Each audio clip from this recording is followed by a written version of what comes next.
Oh, we have one more Tesla story. I think you're going to like this. This is a cool video showcasing some of their new battery tech and specifically how those batteries are made. Oh, you Yeah, already saw it? I did see it. I thought of you because you like that industrial Love kind it. of Love it. making things. I like the what is the show? It used to be on Discovery, probably still How is. it's made. How it's made. Yes. There's something for me, it's very soothing.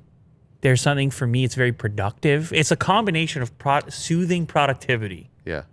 which is, I think it dates back to when I used to watch cartoons, and it's like the dun dun Yeah. dun Assembly dun line dun kind of dun dun feel. dun, automation, just like precision.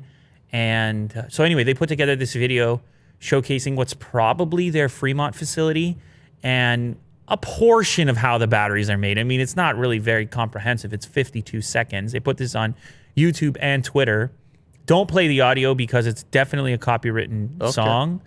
But look at that, 1 million views in just a couple of days. So obviously I'm not the only one who likes to see this kind of strange thing here. Now, apparently this is their new battery style. And that's important because these new batteries apparently, I don't know if it's these ones or the next generation of these ones, but they're moving to nickel instead of cobalt. And some people are very happy about that because cobalt is seen as problematic because of the mining practices to get it. Nickel, I guess, not so much. Nickel, I think, you can get. Am I crazy? Can't you get nickel here in Ontario? Or have those mines run out up in Sudbury? I know they have a giant nickel, I believe, if you go up there. Can you fact check that for me, Will? I'm out here spouting things. Okay. Nickel, Sudbury. I feel like we can get some nickel around the corner. Maybe our battery operation is right around the corner. Creighton Mine is an underground nickel mine owned and operated by Vale in the city of Greater Sudbury.